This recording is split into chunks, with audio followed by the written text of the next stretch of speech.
Bismillahirrahmanirrahim. Assalamualaikum warahmatullahi wabarakatuh. Alhamdulillahirabbil alamin, assalatu wassalamu ala asyrafil anbiya'i wal mursalin wa ala alihi wa ashabihi wa man tabi'ahu bi ihsan ila yaumiddin. Asyhadu an la ilaha illallahul qawiyyul matin wa asyhadu anna Muhammadan abduhu wa rasuluhul amin. Amma ba'd, hadirin jamaah Masjid Al-Ikhlas yang mudah-mudahan dirahmati Allah Rabbul Alamin. Siang ini kita akan melanjutkan pembahasan kitab Al-Arba'in An-Nawawiyah, 42 hadis yang dihimpun oleh Imam Nawawi dalam kitabnya. Siang ini kita memasuki hadis nomor 25. Insyaallah 4 hadis yang akan kita bahas pada siang hari ini, nomor 25, 26, 27 dan 28. Hadis nomor 25 diriwayatkan oleh Imam Muslim dari sahabat Abu Dzar Al-Ghifari. An Abi Dzarrin radhiyallahu anhu aidan anna nasan min ashabi Rasulillah sallallahu alaihi wasallam. Dari Abu Dzar Al-Ghifari, semoga Allah Subhanahu wa taala meridainya juga, sesungguhnya ada beberapa orang dari kalangan para sahabat Rasulullah sallallahu alaihi wasallam yang berkata pada Rasulullah sallallahu alaihi wasallam, qalu lin nabi sallallahu alaihi wasallam, ya Rasulullah, dhahaba ahlud duthur bil ujur. Ya Rasulullah, telah pergi meninggalkan kami orang-orang kaya itu. Bil ujur dengan pahala. Maksud yang dimaksud dengan ahlud duthur di sini orang-orang yang kaya, yang dermawan dari kalangan Ansor. Sedangkan beberapa orang sahabat yang datang pada Rasulullah sallallahu alaihi wasallam ini sahabat-sahabat Muhajirin. Mereka yang terlebih dahulu masuk Islam. Jadi jamaah sekalian, ini sahabat-sahabat Muhajirin yang lebih dahulu masuk Islam ini, ketika mereka melihat orang-orang Ansor yang secara finansial mereka mapan, kemudian mereka dermawan. Nah, ini sahabat-sahabat Muhajirin ini, ia merasa iri. Ini iri yang disebut dengan ghibthah, iri yang positif, iri pada amal soleh yang dilakukan oleh seseorang dan dia ingin seperti itu. Nah, sehingga para sahabat Muhajirin yang mereka sudah masuk Islam lebih dahulu ini merasa dengan apa yang dilakukan oleh sahabat-sahabat Ansor ini sahabat-sahabat Ansor ini bisa nyiap mereka gitu. Kata para sahabat ini, yusalluna kama nusalli. Mereka salat sebagaimana kami salat. Wa yasumuna kama nasumu. Mereka saum sebagaimana kami saum. Wa yatasaddaquna fi dhuli amwalihim. Dan mereka bersedekah dengan kelebihan harta mereka. Nah, inilah yang tidak bisa dilakukan oleh sahabat-sahabat ini. Nah, dari pertanyaan ini bisa diduga bahwa sahabat-sahabat yang datang pada Rasulullah sallallahu alaihi wasallam ini sahabat-sahabat yang miskin, sahabat-sahabat yang hidup pas-pasan, para sahabat yang secara ekonomi mereka lemah dibandingkan dengan sahabat-sahabat lain. Nah, sehingga mereka tidak bisa leluasa berinfak, mereka tidak bisa leluasa bersedekah seperti yang dilakukan oleh sahabat-sahabat Ansor. Maka Rasulullah sallallahu alaihi wasallam membesarkan hati mereka. Kata Rasulullah sallallahu alaihi wasallam, "Awalaisa qad ja'alallahu lakum ma tasaddaquna. Kata Rasulullah sallallahu alaihi wasallam, bukankah Allah telah menjadikan kalian jalan untuk bersedekah? Nah, ini jemaah sekalian, contoh bagi kita ya. Rasulullah sallallahu alaihi wasallam sebagai seorang guru, Rasulullah sallallahu alaihi wasallam sebagai seorang muallim, Rasulullah sallallahu alaihi wasallam sebagai seorang contoh bagaimana Rasulullah sallallahu alaihi wasallam senantiasa membesarkan hati para sahabat Rasulullah sallallahu alaihi wasallam untuk berbuat baik. Jamaah sekalian, kalau di kita ada ungkapan banyak jalan menuju Roma, ya, ada peribahasa banyak jalan menuju Roma, ya, maka hadis ini sesungguhnya memberi isyarat banyak jalan menuju kebaikan. Nah, ini yang diungkapkan oleh Syekh Shalih Fauzan ketika beliau mengomentari hadis ini. Lalu Rasulullah sallallahu alaihi wasallam menyampaikan, nah jamaah sekalian, uraian Rasulullah sallallahu alaihi wasallam ini menegaskan bahwa sedekah itu tidak hanya sekedar dalam bentuk materi, tidak hanya sekedar dalam bentuk uang. Kata beliau, inna bikulli tasbihatin sedekah wa kulli takbiratin sedekah wa kulli tahmidatin sedekah wa kulli tahlilatin sedekah. Sesungguhnya di setiap tasbih itu sedekah, di setiap takbir itu sedekah, di setiap tahmid itu sedekah, di setiap tahlil itu sedekah. Wa amrun bil ma'rufi sedekah wa nahyun an munkarin sedekah. Ketika memerintahkan kebaikan itu pun sedekah, melarang dari kemungkaran itu pun sedekah. Wa fi bud'i ahadikum sedekah, dan di setiap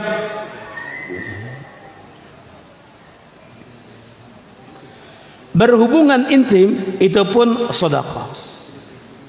Nah, jamaah sekalian, para sahabat Rasulullah sallallahu alaihi wasallam bertanya, "Ya Rasulullah, ayati ahaduna syahwatahu wa yakunu lahu fiha ajran?" Wahai Rasulullah, apakah ketika salah seorang di antara kami menyalurkan syahwatnya, dia akan mendapatkan pahala atas itu?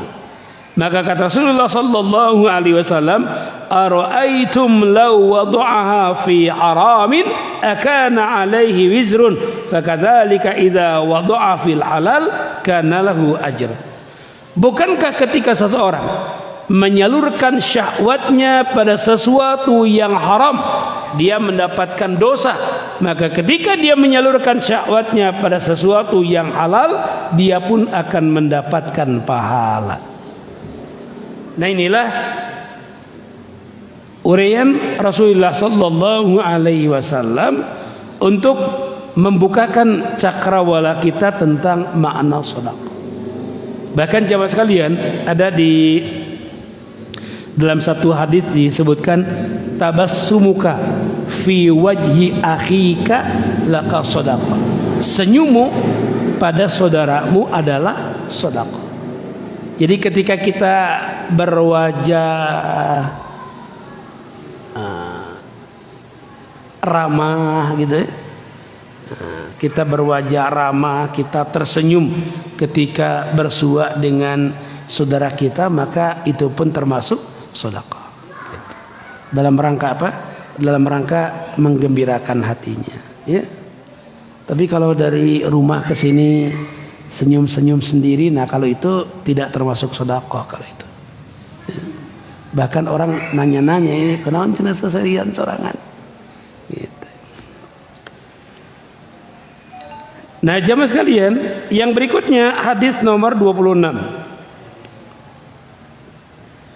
Nah, ini hadis nomor 26 ini masih bertautan dengan hadis nomor 25 ya, tentang sedekah. Kata Rasulullah sallallahu alaihi wasallam, ini hadis riwayat Bukhari dan Muslim dari Abu Hurairah radhiyallahu anhu. Sebentar.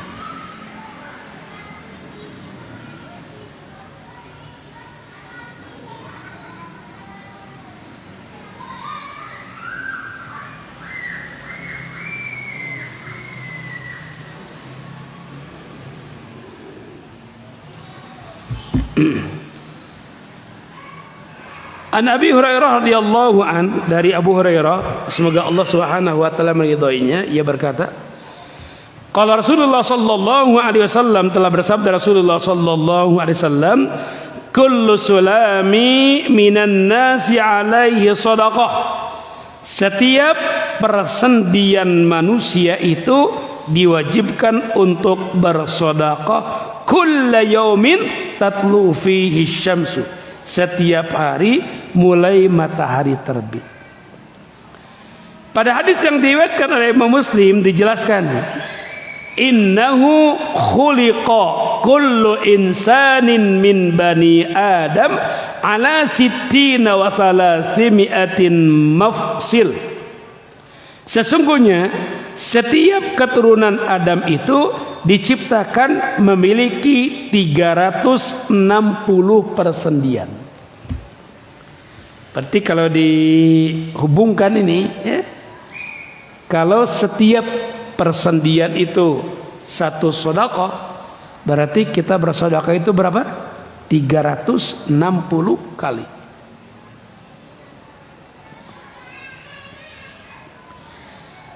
Kemudian Rasulullah sallallahu alaihi wasallam menguraikan perbuatan-perbuatan yang bernilai sedekah. Nah, uraian inilah yang mirip dengan apa yang disebutkan di hadis nomor 25. Ta'dilu bainal isnaini sedekah. Memisahkan atau menyelesaikan perkara antara dua orang yang berselisih adalah sedekah. Nah, jamaah sekalian, ini biasanya nih, siapa yang biasa suka berselisih? Ya, bisa teman dengan teman berselisih, bisa, atau adik kakak berselisih, bisa. Tapi jamaah sekalian nih, ya, yang sering berselisih itu antara suami dengan istri. Betul Pak ya? Itu sampai ada bahasan khusus dalam fikih munakahat itu jamaah sekalian. Ya. Ada bab-bab yang berkaitan dengan perselisihan nih. Ada fasakh, ya, rusaknya pernikahan. Ada syikok, sengketa antara suami istri, ya. Ada nusuz, perbuatan durhaka yang dilakukan oleh seorang istri pada suaminya. Atau bisa jadi ada nusuz yang dilakukan oleh seorang suami pada istrinya, yang sampai ada hakama min ahlihi wa hakama min ahliha. Jadi ada penengah di antara keduanya. Jadi sampai ada bahasan khusus dalam Al-Quranul Karim tentang menyelesaikan persengketaan antara suami dan istri. Ini memberi isyarat bahwa yang kerap kali terjadi perselisihan itu adalah suami dan istri. Dan jemaah sekalian, memang ini didasarkan pada ini ya, pada penelusuran itu, bantuan-bantuan hukum di Indonesia ini untuk memediasi, ya, suami istri yang bersengketa itu masih sangat jarang ya, Mas. Ya, masih sangat jarang. Beda katanya di Australia gitu ya, di mana lagi di beberapa negara itu, jadi suami istri yang berselisih itu mereka mudahlah mendapatkan bantuan hukum gitu ya, penyuluhan hukum, sehingga bisa dimediasi. Sebab terkadang jamaah sekalian, perselisihan antara suami istri itu bukan persoalan yang berat, bukan sesuatu yang pada akhirnya berujung dengan perceraian. Namun karena masing-masing itu tersulut emosi gitu ya, tersulut emosi, kemudian masing-masing merasa nggak ada solusi, pada akhirnya berakhir dengan perceraian. Padahal kalau dilihat oleh orang ketiga, persoalannya sebetulnya simpel gitu. Makanya di sini penting.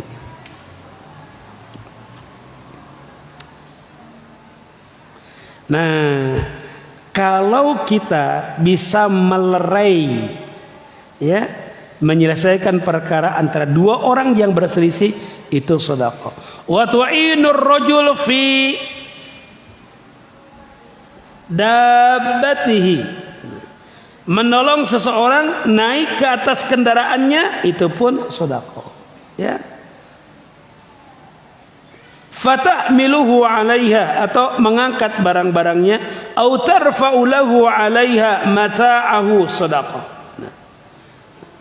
Nah, itu pun termasuk ke dalam kategori sedekah. Jadi bantu kayak angkut-angkut nih, ya, angkut. Jadi jamaah sekalian, Islam itu mengajarkan kepada kita semangat untuk saling bantu membantu. Rasulullah SAW bersabda, "Wallahu fi aunil abdi ma kana al-abdu fi auni akhi." Allah senantiasa menolong seorang hamba ketika hamba itu mau mengulurkan pertolongan pada saudaranya.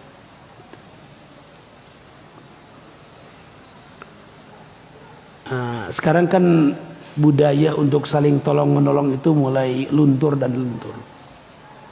Ya. Ini orang kalau bangun rumah di dalam, ya, bangun rumah di dalam tuh, itu biaya untuk ngangkut pasir dari jalan ke dalam itu hampir berbanding lurus dengan harga pasirnya. Dulu kalau di kampung-kampung, ya, di pinggiran-pinggiran, kalau ada tetangga renov rumah itu, tetangga yang lain ikut bantuin, Mas. Ya, tenaga intinya paling beberapa orang, yang lain ikut bantu. Tapi sekarang kayaknya budaya itu sudah hampir nggak ada, Pak, ya. Ya. Hah? Bayar kan? Semuanya sekarang dibayar. Wal kalimatu thayyibatu shadaqah, kalimat yang baik itu sedekah. Wa bi kulli khutwatin tamshiha ila shalah shadaqah. Jalan nih, Pak, jalan kakinya kita nih dari rumah, ya, ke tempat sholat, itu sedekah. Wa tumitul adza anit thariq sedekah. Bahkan nih membuang duri di jalan itu pun termasuk ke dalam kategori sedekah. Masya Allah. Kalau ini dipraktekkan jamaah sekalian, jalanan itu bersih loh, Pak. Gak akan ada orang. Ini jamaah sekalian ini, orang jangankan buang sampah di jalan nih, Pak. Dia menemukan sampah di jalan saja, dia akan ambil sampah itu dan dia akan buang ke tempatnya. Ini jangankan buang sampah sembarangan, jamaah sekalian. Sekarang kan sering ini pemandangan di jalanannya, apalagi kalau di masa mudik kayak gini, jamaah sekalian. Itu tiba-tiba kaca mobil buka, dari dalam mobil itu kaleng, ada plastik, ada.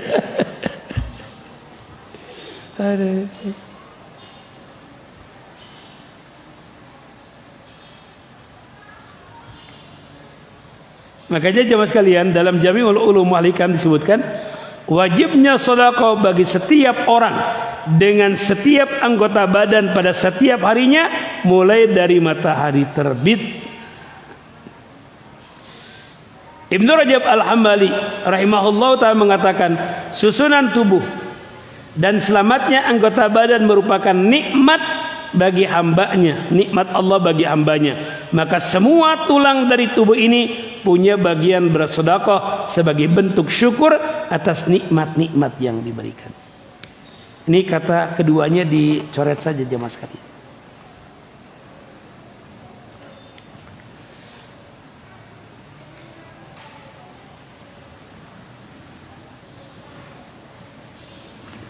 Jemaah sekalian, Syekh Abdul Muhsin bin Hamad Al-Abad Al-Badar hafizahullah ta'ala mengatakan bahwa amalan-amalan yang disebutkan dalam hadis ini ada yang berupa ucapan, ada yang berupa perbuatan.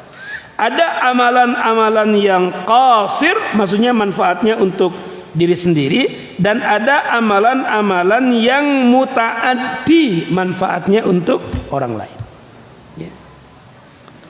Dan itu sebagai isyarat jemaah sekalian bahwa Islam itu, ajaran Islam itu bukan hanya sekedar untuk kemaslahatan diri, tapi juga untuk kemaslahatan orang lain. Bahkan ada satu ungkapan yang masyhur, khairun nas anfa'uhum linnas, sebaik-baik manusia adalah manusia yang paling bermanfaat pada yang lainnya. Selanjutnya hadis nomor 27. Nah, ini yang agak panjang jamaah sekalian ya. Walaupun dalam handout yang ada di jamaah sekalian agak panjang uraian ini. Maksudnya ada poin yang harus dijelaskan lebih rinci. Hadis riwayat Muslim dari Nawas bin Sam'an radhiyallahu an. Anin Nawas ibn Sam'an radhiyallahu an. Anin Nabi sallallahu alaihi wasallam qala. Dari Nabi Muhammad sallallahu alaihi wasallam beliau bersabda, "Al birru husnul khuluq." Al-bir itu adalah bagusnya akhlak. Wal ismu, dan dosa itu, mahaka fi nafsika wa qad ayyatli'a alaihi nas. Jadi sesuatu yang menggelisahkan dalam dirimu dan engkau tidak suka jika manusia atau jika perbuatan itu diketahui oleh manusia. Nah, pertama, Rasulullah sallallahu alaihi wasallam membedakan terlebih dahulu antara kebaikan dan dosa. Jamaah sekalian, tabiatnya apa? Kebaikan itu menenteramkan, dosa itu menggelisahkan. Tapi jamaah sekalian, ini Pak, itu berlaku bagi orang-orang yang beriman. Sebab bisa jadi bagi orang-orang yang sudah terbiasa melakukan dosa, dia enjoy aja dengan perbuatan dosa yang dilakukannya. Ya? Dia menikmati perbuatan-perbuatan dosa yang dilakukannya. Nah, jamaah sekalian, orang-orang yang beriman, orang-orang yang bersih hatinya sensitif, Pak. Jadi kalau diibaratkan seperti apa ya? Perut kita nih ya, perut kita. Tapi kalau perut kita mah sudah enggak terlalu sensitif lagi jamaah sekalian. Biasanya apa? Bayi ya Pak, anak-anak ya. Itu kalau dia mengkonsumsi sesuatu yang basi saja jamaah sekalian. Bayi itu Pak ya, itu langsung mencret.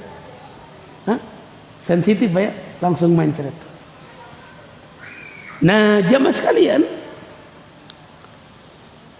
jadi hati manusia itu pada dasarnya sensitif. Ketika ia melakukan kebaikan itu tenang jamaah sekalian. Tapi ketika melakukan dosa, ya, ketika melakukan dosa dia gelisah, galau. Makanya jamaah sekalian, jaga kebersihan hati kita agar kita menjadi orang yang sensitif, gitu ya. Sehingga kita tidak betah dengan perbuatan-perbuatan dosa yang dilakukan. Nah kemudian jamaah sekalian, nah ini yang akan diuraikan agak panjang. Di hadis nomor 27 ini Imam Nawawi menyertakan riwayat lain yang semakna. Jadi pada dasarnya pada hadis nomor 27 ini ada dua hadis, ya. Ada dua hadis. Tapi karena semakna, maka beliau satukan dalam satu nomor.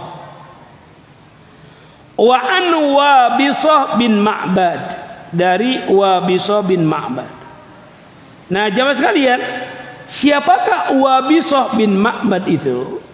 Wabisah bin Ma'bad ini salah seorang sahabat Rasulullah sallallahu alaihi wasallam yang dikenal sebagai pribadi yang wara'. Wara itu yang hati-hati, ya. Dia pribadi yang taat. Ini Wabisah bin Ma'bad.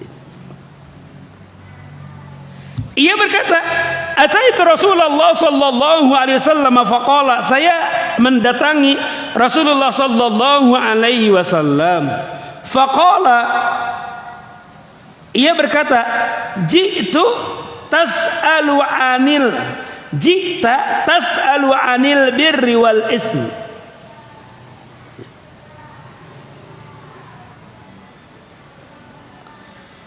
Rasulullah sallallahu alaihi wasallam, maaf nih ya. Faqala, maka Rasulullah sallallahu alaihi wasallam bertanya pada Wabisah ini, "Jita tas'alu 'anil birri wal ismi." Maksudnya, apakah engkau datang untuk menanyakan tentang kebaikan dan dosa? Qultu, Wabisah bin Ma'bad berkata, "Na'am, iya ya Rasul." Jadi Rasulullah sallallahu alaihi wasallam itu nebak nih ketika Wabisah datang. Ya? Apakah engkau akan bertanya tentang kebaikan dan dosa? Wabisah mengiyakan. Maka kata Rasulullah sallallahu alaihi wasallam, "Istafti qalbak." Minta fatwalah pada hatimu. Al-birru ma'annat ilaihi nafsu wa tuma'anna ilaihi al-qalbu. Kebaikan itu adalah apa yang jiwa merasa tenang dengannya dan hati merasa tentram kepadanya. Wal ismu ma haka fin nafsi. Sedangkan dosa itu apa saja yang mengganjal dalam hatimu, wa taraddada fi sadri, dan membuatmu ragu, wa in aftakan nas wa aftauka, meskipun manusia memberi fatwa kepadamu. Jamaah sekalian, kita perhatikan nih hadis ini, jamaah sekalian. Apakah hadis ini bersifat umum? Maksudnya ini berlaku untuk semua nih.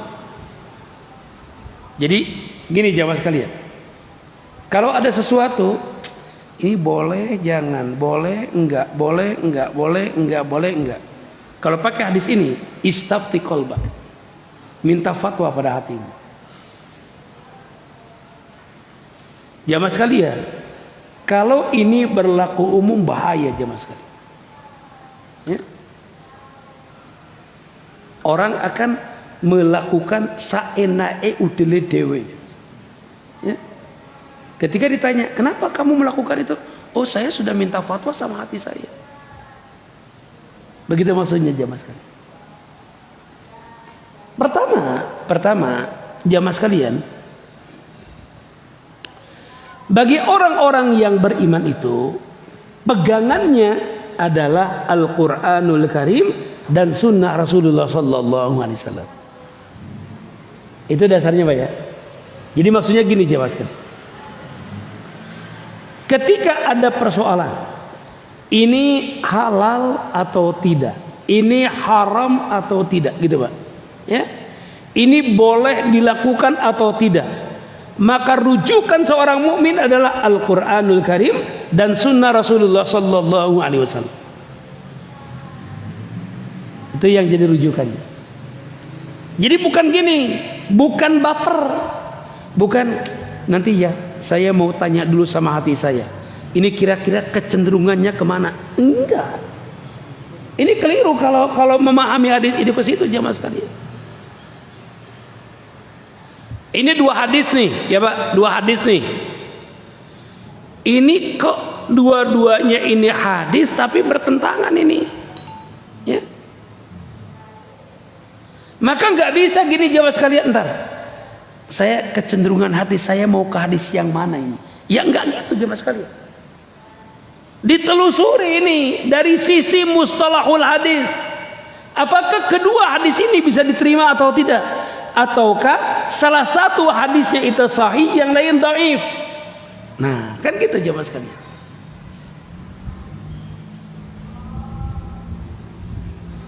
Atau misalnya nih, ya, ada amalan-amalan tertentu nih, ya. Ada amalan-amalan tertentu nih. Kemudian mau nggak kamu melakukan ini? Ntar ya, saya tanya dulu sama hati saya nih, ya, apakah saya enggak, tanya dulu dalilnya apa gitu. Jadi enggak, kenapa Bapak lakukan itu? Saya merasa tenang dengan melakukan ini. Barometernya adalah Al-Quran dan hadis. Nah, jamaah sekalian, sedangkan hadis ini istafti qalbak, maka para ulama memberi 3 catatan. Yang pertama, berlaku bagi orang yang soleh, bukan pelaku maksiat yang hatinya kotor. Satu ya. Jadi hadis ini hanya berlaku untuk orang yang soleh. Maka ini yang disampaikan pertama oleh Al-Munawi. Al-Munawi mengatakan istafti nafsak. Maksudnya adalah al-mutmainnah al-mauhubah nuran yufarriqu bainal haq wal batil, yaitu hati yang tenang dan hati yang dikaruniai cahaya yang bisa membedakan yang hak dan yang batil, wasidqi wal kadhibi, membedakan mana yang benar dan mana yang bohong. Oleh karena itu di sini Rasulullah sallallahu alaihi wasallam berkata pada Wabisah yang memiliki sifat tersebut.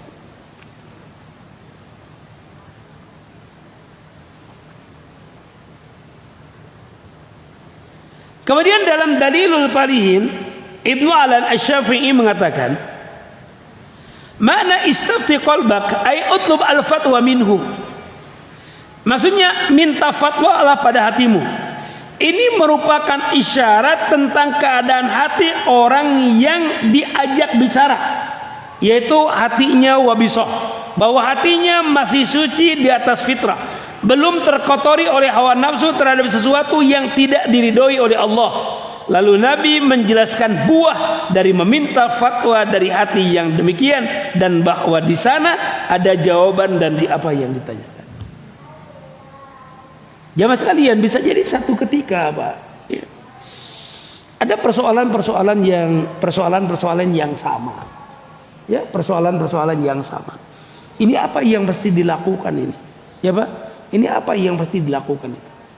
Nah, maka Rasulullah SAW memberi tuntunan pada Wabisah, istafti qalbak, kamu minta fatwa pada hati.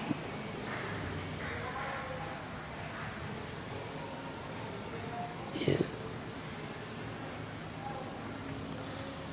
Kemudian yang berikutnya kata Syekh Utsaimin, ini berlaku bagi orang yang jiwanya baik dan ridho terhadap syariat Allah.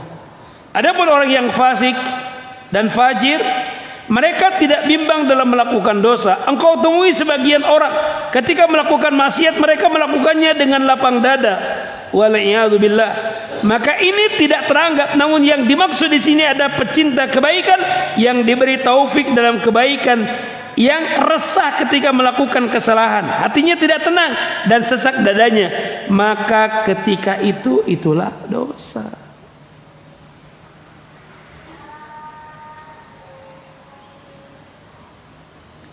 Oleh karena itu jamaah sekalian, kata Syekh Utsaimin, idza alimta anna fi nafsika marad minal waswas wasyak wat taraddud fima ahlallah fala taltafti li hadha. Wan Nabi sallallahu alaihi wasallam idza yukhatiba an-nas aw yatakallamu 'ala al-wajhi alladhi laysa fihi amrad ay laysa fi qalbi sahibihi marad. Jika engkau mengetahui bahwa hatimu itu penyakit berupa was-was, ragu, bimbang terhadap apa yang Allah halalkan, maka jangan ikuti hatimu. Nabi Muhammad SAW berbicara di sini pada orang yang di hatinya tidak ada penyakit. Gitu maksudnya. Ini yang pertama, Pak ya. Yang pertama nih. Jadi minta fatwa pada hatimu itu satu. Ini khusus untuk orang yang soleh. Yang kedua, berlaku bagi orang yang memiliki ilmu agama. Jadi tidak berlaku bagi orang awam, jamaah sekalian. Orang awam itu kalau ragu nanya sama orang alim, nanya sama orang yang berilmu, nanya pada orang yang tahu.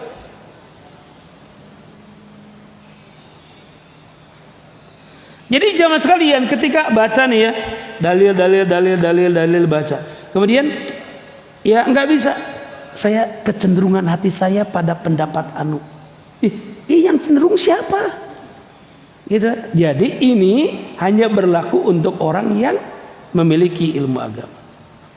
Nah, sebagaimana yang diungkapkan oleh Al-Qurtubi, istafti qalbak wa in aftauka, walakin hadza innama yasiju mimman nawwarallahu qalbahu bil ilmi. Nah, minta fatwa pada hatimu, walaupun orang-orang memberi fatwa, ini hanya berlaku bagi orang-orang yang diberi cahaya oleh Allah berupa ilmu. Oh, ini maaf ya. Innama yasihhu, bukan jim itu ya, ada titiknya ya. Ada titiknya dicoret ya. Jadi innama ini salah ininya, salah. Jadi yang benar gitu ya. Innama yasihhu, ini hanya sah mimman nawwarallahu qalbahu bil ilmi, bagi orang yang Allah memberikan cahaya kepada hatinya dengan ilmu, wa zayyana jawarihahu bil wara, dan menghiasi raganya dengan sifat wara. Karena ketika ia menjumpai sebuah syubhat, ia akan mempengaruhi hatinya. Demikian terjadi pada kebanyakan para salaf umat ini. Jadi kalau jamaah sekalian,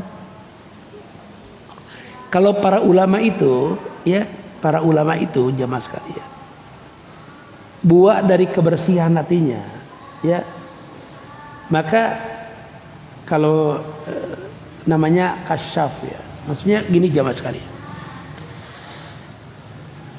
Allah Subhanahu wa taala menuntun ia untuk mengambil pilihan yang membawa kemaslahatan di masa yang akan datang. Kan gini jamaah sekalian nih, kalau persoalan-persoalan yang samar jamaah sekalian ya, ini kan harus mampu untuk memprediksi ini apa nih yang harus dilakukan, ini yang baik, yang maslahat itu mana ini. Kita ambil contoh jamaah sekalian, ini ketika Rasulullah Sallallahu Alaihi Wasallam di perjanjian Hudaybiyah. Kan Nabi itu di perjanjian Hudaybiyah jamaah sekalian, itu kan butiran-butiran kesepakatan antara Rasulullah SAW dengan utusan Quraisy itu dipandang oleh sahabat merugikan kaum muslimin. Satu, umroh ditangguhkan tahun depan. Dua, gencatan senjata 10 tahun. Tiga, kalau ada orang Mekah yang ke Madinah balikin. Kalau ada orang Madinah yang ke Mekah, maka tidak ada kewajiban orang Mekah untuk mengembalikan. Ini dilihat dari sisi itu merugikan kaum muslimin. Tapi Nabi mau jamaah sekalian. Tapi apa yang terjadi jamaah sekalian? Ketika pulang dari perjanjian Hudaybiyah, ini jamaah sekalian belum nyampe Madinah, itu sudah turun surat Al-Fatwa. Inna fatahna laka fatham mubina. Jadi ternyata perjanjian Hudaybiyah itu merupakan pintu gerbang kemenangan kaum muslimin. Karena jamaah sekalian, setelah itu Rasulullah Sallallahu Alaihi Wasallam bisa melakukan pengembangan dakwah, berkirim surat pada pemimpin-pemimpin baik di Jazirah Arab maupun di luar Arab, termasuk Kaisar Romawi mendapatkan kiriman surat dari Rasulullah Sallallahu Alaihi Wasallam tanpa dihalang-halangi oleh orang-orang Quraisy Mekah karena mereka terhalang oleh perjanjian itu. Nah contohnya kayak gitu jamaah sekalian.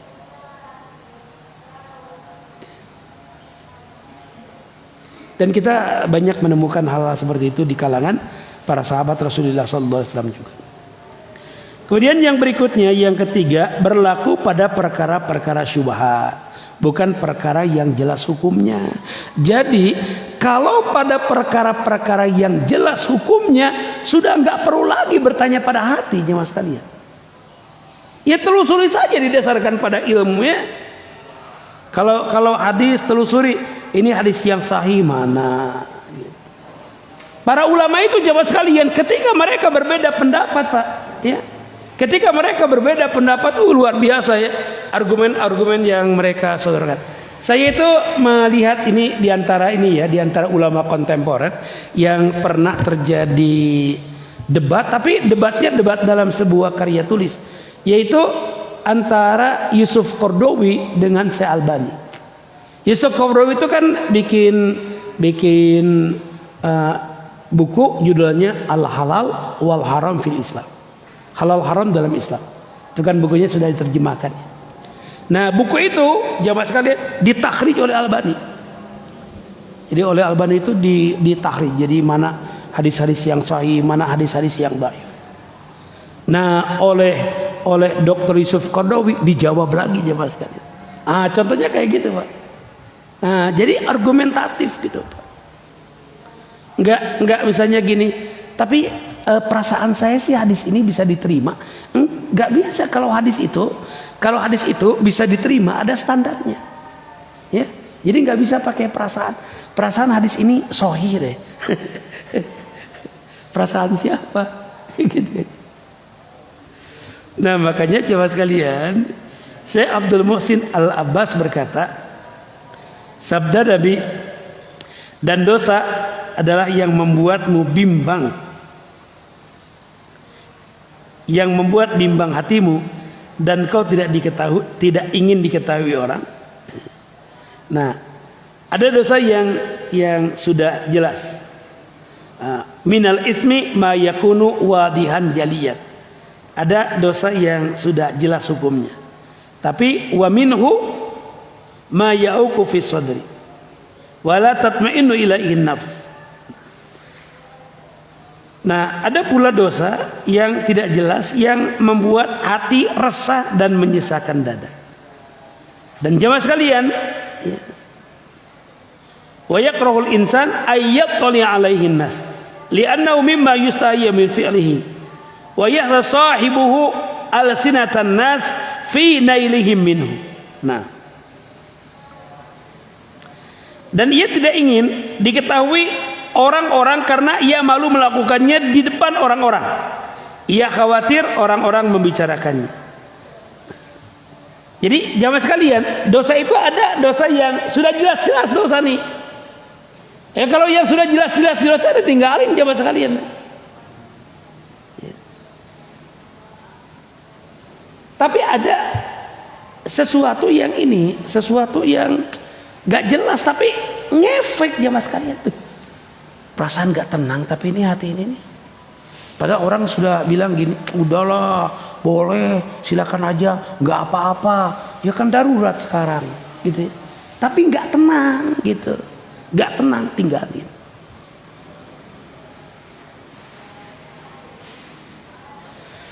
Nah, ini hadis nomor 27 yang terakhir, hadis nomor 28. Diriwayatkan oleh Abu Dawud dari Abi Najih Al-Irbad bin Sariyah radhiyallahu an, wa adhana Rasulullah sallallahu alaihi wasallam mau'izatan wajilat minhul qulub wa zarafat minhul uyun. Rasulullah sallallahu alaihi wasallam memberikan nasihat kepada kami dengan nasihat yang membuat hati menjadi bergetar dan mata menangis. Kemudian kami pun bertanya, ya Rasulullah, ka'annaha mau'izatu mawaddi, ka'annaha mau'izatan muwaddi'in. Ya Rasulullah, sepertinya ini adalah wasiat dari orang yang akan berpisah. Fausina, maka wasiatilah kami. Maka Rasulullah sallallahu alaihi wasallam bersabda, "Usikum bitaqwallah." Usikum bitaqwallahi azza wa jalla. Aku wasiatkan kepada kalian untuk bertakwa kepada Allah azza wa jalla. Wasami wa ta'ati wa in ta'ammaru alaikum abadun. Dan wajib bagi kalian untuk mendengar dan taat, maksudnya pada para pemimpin. Walaupun yang memerintahkan kalian adalah pemimpin yang berasal dari budak, dari hamba saya. Fa innahu may ya'ish minkum fa sayakhtilafan katsira. Sungguh orang yang hidup di antara kalian sepeninggalku, ia akan melihat perselisihan yang banyak. Nah, jamaah sekalian, kalau pada hadis-hadis tentang fitnah, Pak, ini dijelaskan ya, bahwa fitnah itu, pembuka fitnah itu adalah wafatnya Umar bin Khattab radhiyallahu anhu. Jadi jamaah sekalian, kalau diibaratkan seperti benteng, Pak ya, wafatnya Umar bin Khattab radhiyallahu anhu itu seperti tanggul jebol, gitu Pak. Ya, seperti tanggul jebol. Artinya jamaah sekalian, sejak saat itulah fitnah itu begitu marak di tengah-tengah kaum muslimin. Itu sampai Utsman bin Affan, ya pemimpin pengganti Umar bin Khattab radhiyallahu anhu saja, itu meninggal dalam sebuah demonstrasi. Ya, wah ini kita mirislah kalau baca itu ya. Sampai katanya jamaah sekalian, mushaf asli ya, yang dulu di masa Utsman bin Affan itu masih ada jamaah sekalian, dan masih ada bercak darahnya. Ya, masih ada bercak darahnya. Bercak darah Utsman bin Affan, karena Utsman itu jamaah sekalian dibukakan pintunya, dia buka mushaf. Ini bayangkan, ini banyak provokator jamaah sekalian, ini bahayanya Pak ya. Banyak provokator. Jadi Utsman itu buka Quran, itu dibuka jemaah sekalian. Itu para provokator itu tetap nyerang. Ya, sampai ya Utsman bin Affan itu terbunuh dan bercak darahnya itu kena ke mushafnya.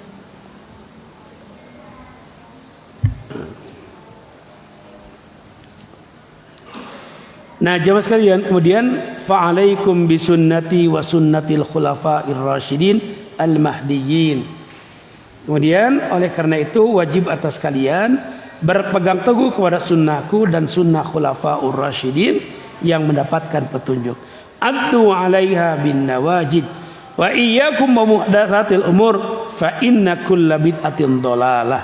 Kemudian gigitlah sunnah tersebut dengan gigi geraham kalian, serta jauhilah setiap perkara yang diada-adakan, karena setiap bid'ah itu adalah sesat. Berarti hadis ini berisi perintah pada kita untuk mentaati pemimpin selama apa yang diperintahkan oleh mereka itu tidak bertentangan dengan perintah Allah dan Rasulnya. Yang kedua, mengikuti sunnah khulafaur rasyidin. Khulafaur rasyidin itu Abu Bakar, Umar, Utsman dan Ali bin Abi Thalib radhiyallahu anhum ajma'in. Jamaah sekalian, ini yang saya sampaikan di siang hari ini, mudah-mudahan bermanfaat. Insyaallah tinggal 14 hadis lagi ya. 14 hadis lagi insyaallah. Sisanya hadis-hadisnya mudah-mudahan bisa besok pada asar ya. Besok pada asar, karena besok hari Jumat ya, besok pada asar. Untuk Sabtu Ahad tetap kembali ke ba'da zuhur. Besok aja yang ba'da asar ya.